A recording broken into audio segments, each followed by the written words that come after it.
Halo para penikmat kisah mistis. Malam ini kita akan masuk ke sebuah cerita kelam tentang pesugihan yang tak biasa. Bukan uang, bukan kekayaan semata, melainkan kenikmatan duniawi yang ditukar dengan sesuatu yang jauh lebih mengerikan. Konon, ada lelaki yang rela bersumpah setia pada bangsa gaib, hanya demi bisa bercumbu dengan makhluk halus berwujud wanita cantik. Namun, di balik pesona tubuh sempurna dan wajah rupawan itu, tersembunyi wujud asli yang menyeramkan. Malam demi malam, kenikmatan itu dibayar dengan jiwa dan tenaga, sampai akhirnya hidupnya hancur perlahan. Dan inilah ceritanya.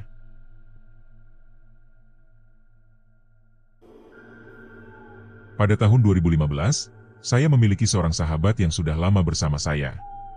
Teman-teman yang mengenal saya mungkin tahu siapa orang itu.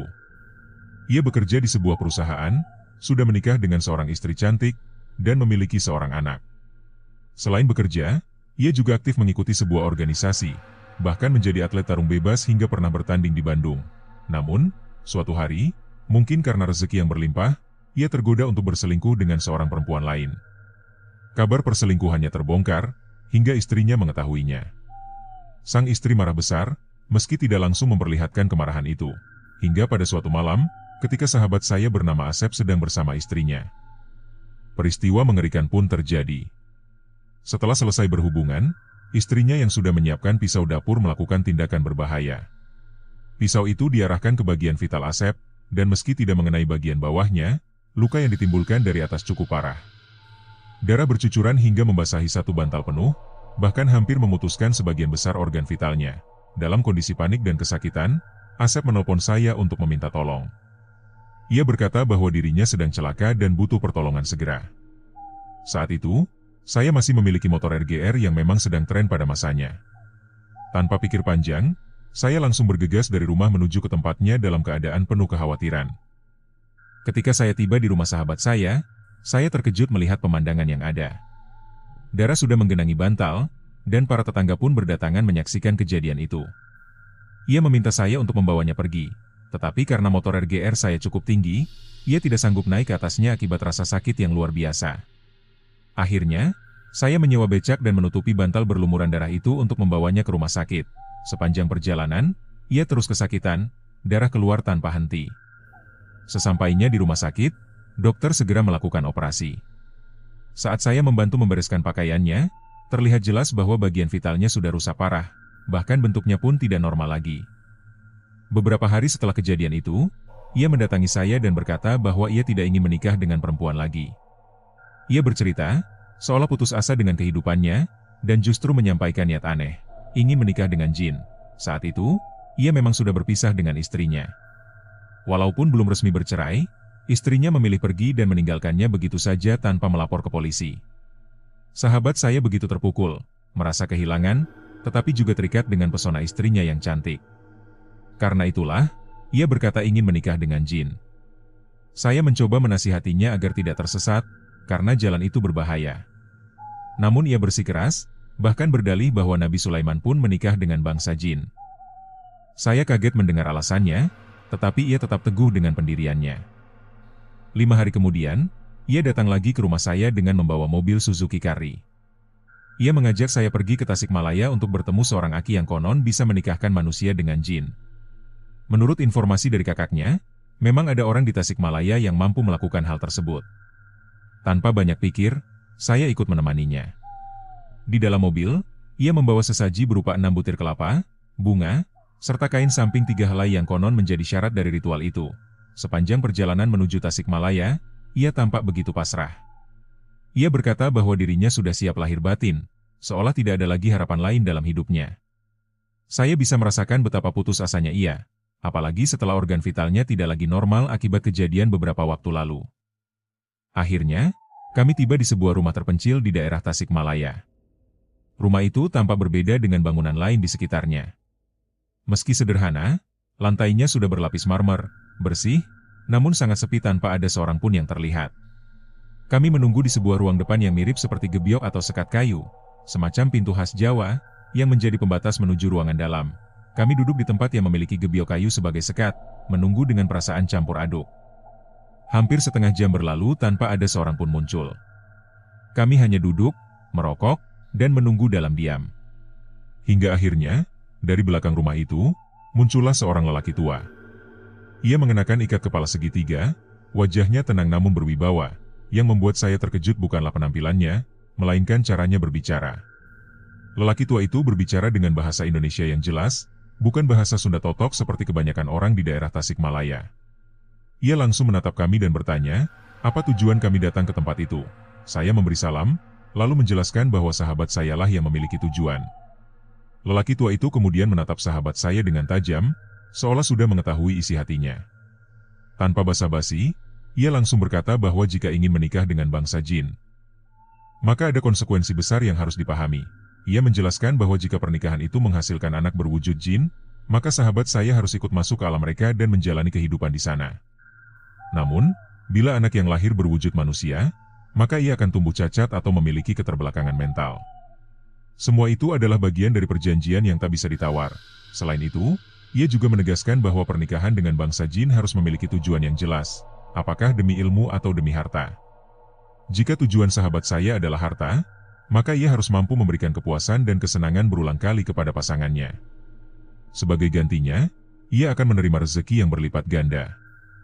Bahkan, Sang Aki berkata, bila seseorang ingin memiliki emas atau uang yang melimpah, maka harus melakukan hubungan 7 kali berturut-turut dengan jin itu. Ia menambahkan, bangsa jin selalu hadir dalam wujud perawan, seolah tak pernah tersentuh. Dan sebagai tanda sah pernikahan, sahabat saya akan diberikan ciri berupa ikat kepala seperti milik Sang Aki, yang dikenakan bukan diikat, melainkan seperti selendang yang selalu tampak rapi seakan baru disetrika. Setelah mendengar semua syarat dan konsekuensi itu, sahabat saya, Asep, menyatakan setuju. Sang Aki mengatakan bahwa harus ada saksi dalam pernikahan tersebut, dan Asep pun menunjuk saya untuk menjadi saksinya. Dalam hati, saya masih diliputi kebingungan. Antara ingin tahu apakah semua ini nyata, atau hanya ilusi yang penuh tahayul. Namun, saya akhirnya menerima untuk menyaksikan proses itu. Tepat pukul 3:30 sore, kami bertiga masuk ke sebuah ruangan khusus. Di dalamnya, hanya ada 6 batang lilin yang menyala, sementara sesaji berupa kelapa, bunga, dan kain diletakkan di tengah. Suasana ruangan itu begitu hening, hanya cahaya lilin yang berkedip samar menambah suasana mistis. Saat kami duduk di dalam ruangan itu, suasana terasa sangat janggal. Rasanya seperti ada banyak orang berdesakan di sekitar kami, seolah-olah ruangan penuh, padahal secara kasat mata tidak ada siapa-siapa. Dari arah kanan, saya merasakan seperti ada yang menyenggol, seperti orang sedang berbicara di dekat telinga, namun tak terlihat wujudnya. Dalam hati, nurani saya berkata bahwa yang hadir di sana bukan manusia, melainkan sosok gaib. Bayangan besar menyerupai genderuwo tampak samar, dan sosok itu terlihat menyentuh tangan sahabat saya, Asep, hingga ia tampak kesakitan. Saya bisa menyaksikan semua itu jelas, karena posisi kami memang duduk bertiga, saya, Asep, dan Sang Aki. Sosok genderuwo itu sempat muncul, kemudian perlahan mundur dan menghilang masuk ke tembok. Saat itulah Sang Aki berkata bahwa Asep harus membawa foto perempuan sebagai syarat tambahan. Jika tidak, ia bisa terkejut bahkan seperti orang kesurupan ketika prosesi berlangsung. Asep lalu mengeluarkan beberapa foto yang sudah ia siapkan. Ketika ditanya, ia menjawab dengan polos bahwa salah satu foto itu adalah foto mendiang Naiki Ardilla. Saya kaget mendengarnya, bahkan sempat menegurnya karena terdengar konyol. Namun bagi Asep, ia beranggapan bahwa bangsa jin pun haruslah cantik, dan menurutnya foto itu pantas dijadikan pilihan. Sang Aki langsung terlihat tidak senang. Ia menegaskan bahwa foto orang yang sudah meninggal tidak boleh dipakai, dan anehnya, ia tahu dengan pasti bahwa orang di dalam foto itu memang sudah lama tiada. Asep akhirnya menunjukkan foto lain, yaitu foto seorang perempuan bernama Eva, istri dari temannya sendiri, yang memang ia kagumi diam-diam. Meski ukuran fotonya kecil, Sang Aki mengatakan tidak masalah, asalkan ada. Foto itu kemudian dimasukkan ke dalam wadah ritual atau pendil, sebagai bagian dari prosesi.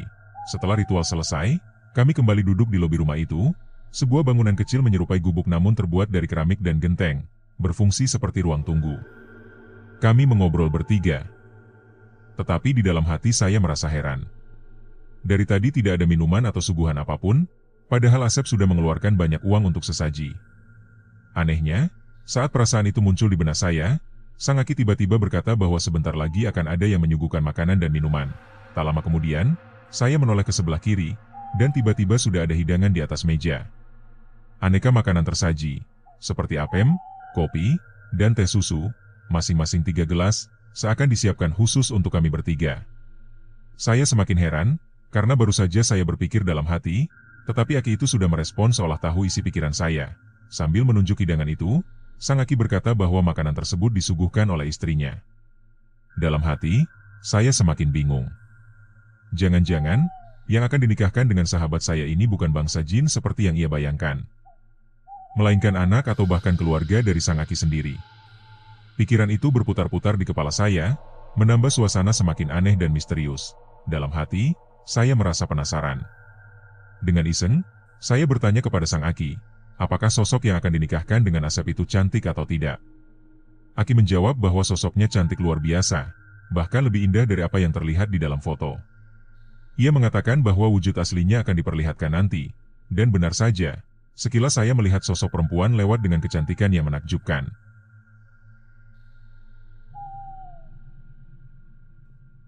Namun, ada keganjilan yang saya perhatikan. Kakinya tidak seperti manusia, melainkan menyerupai kaki kuda. Aki menyebutnya sebagai atogara, yaitu sosok jin perempuan yang terkenal memiliki kecantikan luar biasa, tetapi ciri khasnya adalah kaki yang menyerupai kuda, serta ekor halus yang samar-samar tampak seperti selendang. Sosok itu terus menatap tajam ke arah saya, padahal yang dimaksud menikah adalah sahabat saya, Asep. Tatapan itu membuat bulu kuduk saya berdiri, karena terasa aneh dan tidak wajar. Setelah prosesi selesai, menjelang tengah malam kami bersiap untuk pulang. Sang Aki memperbolehkan kami kembali. Asep membawa sebuah pendil yang dibungkus rapi, dan saya diminta untuk memegangnya selama perjalanan. Anehnya, pendil itu tidak pernah dilepas hingga sampai di rumah. Bahkan ketika ingin beristirahat atau buang air, pendil itu tetap harus digenggam erat. Perjalanan dari Tasikmalaya hingga rumah memakan waktu semalaman, sehingga kami tiba menjelang pagi. Sesampainya di rumah, Asep berpesan kepada saya untuk membeli bunga setaman di pasar. Harganya Rp100.000, yang pada tahun 2015 jumlahnya sangat banyak hingga hampir 1 karung penuh. Saya sempat heran, namun ia hanya menyuruh saya patuh tanpa banyak bertanya. Keesokan harinya, saya kembali ke rumahnya membawa bunga setaman tersebut. Saat itu, saya melihat rumah Asep sedang direnovasi, khususnya kamarnya yang diubah menyerupai kamar pengantin baru. Saya hanya bisa menghela napas dan menganggapnya sebagai bagian dari keyakinannya. 2 hari kemudian, Asep kembali menghubungi saya. Ia meminta saya untuk menemaninya menjual emas. Saya bingung, emas dari mana, tetapi ia bersikeras. Saya pun datang ke rumahnya, lalu kami berangkat bersama ke sebuah toko emas. Di sana, ia mengeluarkan satu plastik kresek berisi potongan-potongan emas batangan. Pemilik toko langsung memeriksa emas tersebut tanpa banyak bicara. Setelah dites, ternyata emas itu asli. Asep hanya menunggu tanpa menawar harga sedikit pun. Pemilik toko kemudian mengatakan akan menyiapkan uang, tetapi meminta waktu sekitar 1 jam karena tidak memiliki cukup uang tunai saat itu. Saya semakin heran, dari mana sahabat saya bisa mendapatkan emas sebanyak itu, seolah datang begitu saja tanpa penjelasan. Nilainya mencapai 50 juta rupiah, hanya dari satu kresek emas itu. Sahabat saya hanya bisa melongo, tidak percaya dengan apa yang baru saja terjadi. Lalu saya bertanya-tanya, dari mana sebenarnya emas itu berasal? Konon, emas tersebut diperoleh dari istrinya. Setiap kali berhubungan badan dan merasa puas, muncullah bunga misterius yang kemudian berubah menjadi apapun yang diinginkan. Kadang menjadi uang, kadang menjadi emas. Sejak saat itu, kehidupannya berubah drastis. Saya masih ingat betul, ia mendatangi sebuah dealer mobil dan membeli sebuah sedan, mirip dengan Honda Civic, secara tunai. Plat nomornya pun diurus langsung di Samsat, bahkan hingga sekarang masih ada kendaraan yang pernah dijual kepadaku, dengan plat nomor pilihan yang sama. Tidak lama berselang, kehidupannya seperti kebanjiran uang. Ia menjadi sangat boros, membeli barang-barang mewah tanpa ragu. Suatu kali, ia membeli motor besar Harley Davidson secara cash di kawasan Antapani, Bandung. Transaksi itu saya saksikan sendiri. Bahkan, motor tersebut masih ada hingga kini, pernah berpindah tangan kepadaku. Namun, ada satu hal yang aneh. Ia tidak pernah lepas dari sehelai kain yang selalu digantungkan di tubuhnya. Konon, orang yang menikah dengan jin memiliki ciri tertentu. Misalnya, sering mengenakan kain khusus yang dipakai dengan cara diselendangkan rapi, disertai aroma harum yang tidak wajar.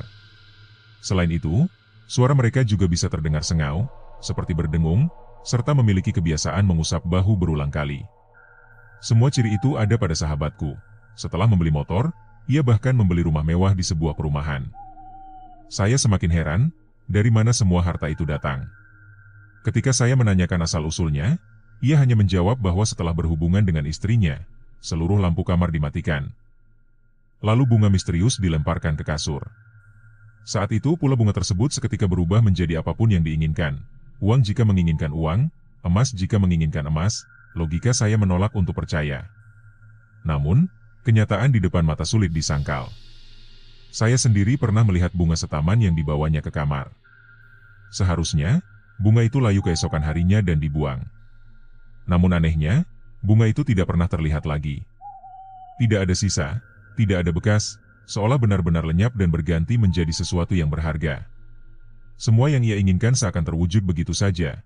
Sahabat saya tidak hanya membeli rumah, kendaraan, dan barang-barang mewah lainnya, bahkan tabungannya pun terus bertambah.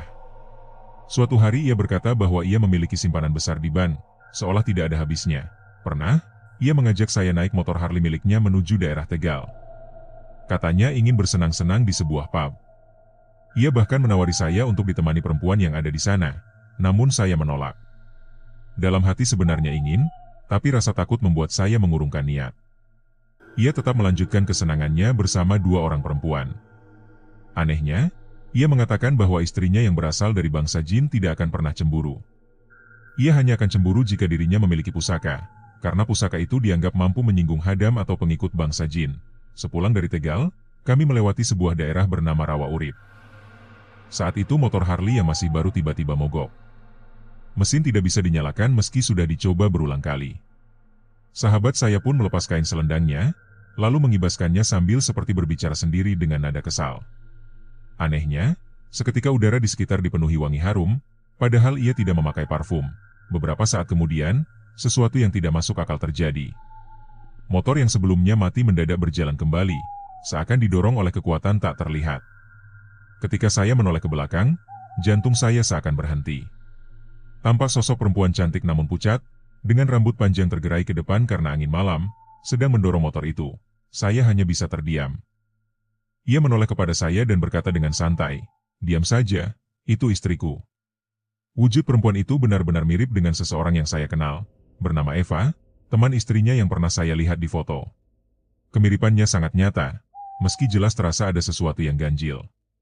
Dalam hati kecil saya tahu, itu bukanlah wujud aslinya. Tidak berhenti sampai di situ, ketika kami bepergian dengan mobil pun saya sering merasakan keanehan. Setiap kali ia mengemudi, saya tidak pernah diperbolehkan duduk di kursi depan. Katanya, kursi itu selalu sudah ada yang menemaninya. Seolah-olah, kami tidak pernah benar-benar bepergian berdua. Istrinya selalu tampak ada di hadapannya, seakan senantiasa mengiringi langkahnya. Anehnya, ia tidak pernah beraktivitas di siang bolong. Setiap kali bepergian, selalu dimulai setelah waktu asar hingga malam. Mungkin ada alasan khusus di balik itu, namun ia tidak pernah menjelaskan secara rinci. Setelah 3 tahun lebih hidup dalam limpahan harta, ia mulai berubah. Tubuhnya tampak kurus dan wajahnya sayu. Suatu hari ia datang mengeluh kepada saya. Katanya, ia merasa lelah, seakan tidak sanggup lagi menjalani kehidupannya bersama sang istri dari bangsa gaib itu. Ia menceritakan bahwa istrinya kini menunjukkan tanda-tanda seperti manusia yang sedang hamil, sering mual dan muntah. Hal itu membuatnya semakin tertekan, hingga akhirnya ia berkata ingin berpisah. Saya mencoba mengingatkannya tentang peringatan seorang aki tempo dulu, bahwa menikah dengan bangsa lain tidak bisa sembarangan diakhiri. Namun ia tetap bersikeras. Ia yakin masih punya banyak aset dan tabungan, sehingga tidak perlu takut. Setiap kali datang ke rumah saya, ia selalu membawa selendang yang menjadi penghubung dengan istrinya. Namun anehnya, saat berbincang dengan saya, selendang itu justru ia lepaskan dan simpan dalam tasnya. Katanya, agar sang istri tidak bisa mendengar percakapan kami, hingga akhirnya, tibalah hari ketika ia benar-benar berniat meminta perceraian dari istrinya. Ia datang dengan mobil BMW miliknya, lalu mengajak saya menemui Aki yang dulu pernah jadi perantara pernikahannya. Aki itu sudah menunggu, membawa semacam lidi besar seperti cambuk, wajahnya tampak murka. Begitu melihat sahabat saya, ia hanya menunjuk dengan tajam tanpa banyak bicara. Sahabat saya langsung menyampaikan niatnya. Ia ingin bercerai, ingin lepas dari ikatan itu. Sang Aki berkata bahwa jika ia berkeras, maka semua harta yang dimilikinya akan lenyap tanpa sisa, tanpa bekas sedikit pun. Namun ia menjawab dengan tenang bahwa ia sudah cukup kaya, tabungannya masih banyak, bahkan ia merasa tidak akan kekurangan. Akhirnya mereka berdua masuk ke kamar tempat pertama kali pernikahan itu berlangsung. Saya sempat ditawari untuk ikut masuk, tetapi dilarang. Aki meminta saya menunggu di luar. Maka saya duduk di ruang depan, menunggu dengan hati yang gelisah. Tiba-tiba, saya mendengar suara seorang perempuan memanggil nama saya. Suaranya halus, jelas terdengar dari dalam kamar. Saya terkejut, karena suara itu bukan suara Aki, melainkan suara sosok yang selama ini dikenal sebagai istrinya. Awalnya saya sama sekali tidak berpikir bahwa yang saya lihat adalah makhluk halus. Saya mengira itu hanyalah orang lain, pembantu, atau kerabat sang Aki. Namun, ketika dipanggil masuk ruangan tempat sahabat saya bersama Aki tadi, saya mulai merasakan keanehan. Ruangan itu terbagi dua, ada pintu ganda seperti menuju ruang khusus. Bentuknya menyerupai gudang yang gelap dan sunyi. Saat saya melangkah masuk, pandangan saya langsung tertuju pada barisan sosok perempuan yang sedang duduk berjejer. Wajah mereka menyerupai perempuan India, tetapi ada satu hal yang tidak bisa disembunyikan. Kaki mereka tampak seperti kaki kuda. Pemandangan itu membuat saya terkejut dan merinding. Saya tak lagi melihat sahabat saya maupun sang Aki di dalam ruangan itu. Tiba-tiba, satu sosok mendekat dan menyerahkan sesuatu kepada saya. Benda itu berupa selendang hijau. Ia tidak berbicara seperti manusia pada umumnya, hanya mengangguk. Bibirnya seolah bergerak tanpa suara, tetapi entah bagaimana saya bisa mengerti maksudnya. Pesan yang saya tangkap adalah bahwa selendang itu dapat dipakai ketika saya membutuhkannya. Saya hanya berdiri kaku, menerima selendang hijau itu sambil berusaha menenangkan diri. Konon, jika makhluk halus berpenampilan tidak menyeramkan, berarti auranya positif. Namun, meski sosok ini tampak anggun, saya tetap merasa ngeri dan merinding setengah mati. Untuk berjaga-jaga agar tidak tergoda memanfaatkannya, saya kemudian mengikat selendang itu pada kayu nagasari di rumah saya. Sampai sekarang selendang itu masih ada. Di dalam ruangan itu jumlah sosok yang saya lihat ada 6. Semua duduk berjejer, menatap saya dengan tatapan yang sulit diartikan. Tiba-tiba saya mendengar suara hati yang mendesak saya untuk keluar. Dengan tubuh gemetar saya melangkah keluar ruangan. Begitu keluar, saya mendapati sang Aki dan sahabat saya sedang mencari saya. Wajah mereka tampak tegang. Sahabat saya terlihat pucat dan wajahnya membengkak seperti terkena sengatan tawon. Ia hanya menunduk, sedangkan sang Aki menatap saya dengan sorot mata tajam. Saya masih terdiam, memegang selendang hijau itu dengan tangan yang bergetar. Wajah sahabat saya tampak seperti habis digampar. Bengkaknya luar biasa besar, seolah-olah baru saja dipukul 2 kali dengan tenaga sekuat petinju. Namun, saya tahu itu bukan hasil pukulan manusia. Bengkaknya lebih mirip seperti disengat tawon raksasa, sehingga sulit dipercaya jika hanya akibat tamparan biasa. Dari situ, sang Aki hanya berpesan bahwa apapun yang sudah terjadi adalah hasil dari keputusan sendiri, dan tidak ada yang perlu disesali. Kami pun turun ke mobil dan memutuskan untuk pulang. Namun sejak saat itu, kejadian-kejadian aneh mulai datang silih berganti. Dalam perjalanan dari Tasikmalaya menuju Cirebon, berbagai cobaan terjadi. Ban mobil tiba-tiba pecah secara bersamaan, keempat-empatnya langsung hancur di daerah Ciamis. Kami terpaksa mencari bengkel, dan saya harus menunggu ojek untuk mencari pertolongan. Perjalanan mencari bengkel itu memakan waktu hingga 4 jam. Anehnya, ketika teknisi bengkel memeriksa mobil, ia mengatakan tidak ada kerusakan apa-apa. Namun, dari raut wajahnya terlihat jelas ketakutan, seolah ia melihat sesuatu yang menyeramkan di dalam mobil. Bau amis yang menusuk hidung juga menyelimuti sekitar kendaraan. Setelah menunggu hingga pagi, entah bagaimana mobil itu tiba-tiba hidup sendiri ketika di-starter, tanpa ada perbaikan apapun. Seolah-olah tidak pernah terjadi kerusakan, perjalanan akhirnya dilanjutkan sampai Cirebon. Namun, sejak itu sahabat saya mulai mengeluh. Ia mengaku menyesal dengan keputusan yang pernah diambil. Ia merasa hidupnya dipenuhi masalah, dan ada ketakutan bahwa semua harta yang ia miliki akan hilang begitu saja. Sejak tinggal di Cirebon, kesialan demi kesialan terus menghampirinya. Rumah yang dibeli ternyata tanah sengketa. Kendaraan bermasalah, hingga ia harus terus-menerus mengeluarkan uang dalam jumlah besar. Akhirnya, mobil yang dibanggakannya pun tersita. Dari sana hidupnya semakin dipenuhi persoalan yang tidak ada habisnya. Masalah datang silih berganti, menguras tenaga, pikiran, bahkan hartanya yang dulu sempat berlimpah ruah. Dulu, sahabat saya pernah menjual motornya, sebuah Vario Kebo keluaran lama dengan plat tahun 110. Motor itu dijual, Dan bersamaan dengan itu ia juga memberikan ATM BRI miliknya kepada saya. Di dalamnya masih tersisa uang sebesar Rp500.000. Saya sempat merasa heran, tetapi akhirnya saya terima saja. Motor tersebut saya beli darinya seharga beberapa juta rupiah. Bukan pemberian gratis. Namun, sebagai kenang-kenangan, saya juga menerima sebuah cincin emas dengan liontin batu yang hingga kini masih saya simpan. Meski setiap kali membawanya terasa ada energi yang kurang enak, cincin itu tetap saya jaga sebagai cenderamata, karena sejak dulu saya memang menyukai benda-benda yang memiliki nuansa mistis. Sebelum pertemuan terakhir, saya sempat mendatangi rumah kakaknya. Di sana saya mendapat cerita bahwa sahabat saya, Asep, kini keadaannya sangat memprihatinkan. Konon, ia terakhir terlihat berjalan kaki di daerah Brebes, seperti seorang musafir yang tak tentu arah. Hartanya habis, ia benar-benar jatuh miskin, bahkan untuk makan pun terpaksa meminta belas kasihan. Kakaknya pernah menyuruhnya pulang, namun ia menolak. Ia hanya mengatakan ingin melanjutkan perjalanan menuju Dieng, Gunung Putri, atau bahkan Gunung Kawi. Akhirnya, saya kembali bertemu dengannya secara diam-diam di sebuah area pemakaman. Wajahnya terlihat pucat, tubuhnya kurus, dan ia benar-benar hidup dalam keterbatasan.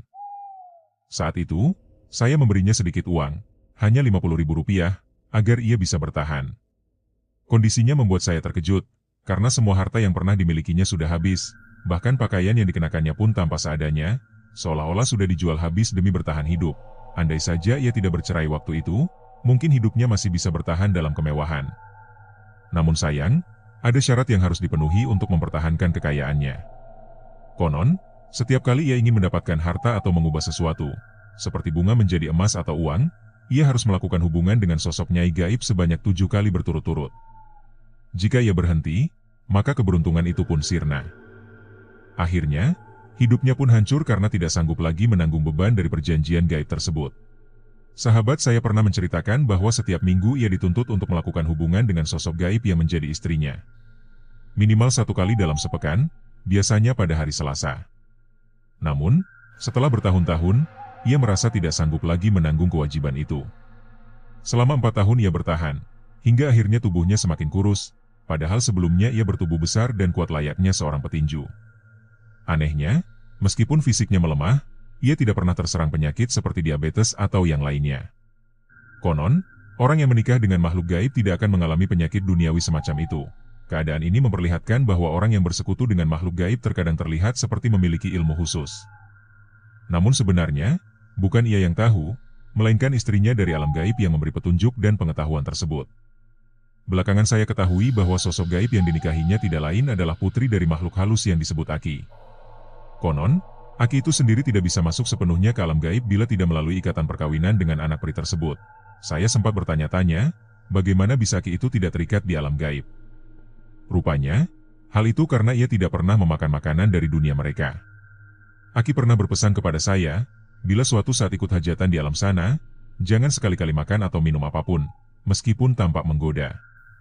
Sebab, siapapun yang memakan makanan itu akan terkurung di alam gaib dan sulit kembali ke dunia manusia. Saya juga pernah melihat 6 sosok putri gaib yang duduk berjejer. Tidak jelas siapa mereka sebenarnya, mungkin anak-anak lain dari Aki itu, atau mungkin sosok penunggu yang berbeda.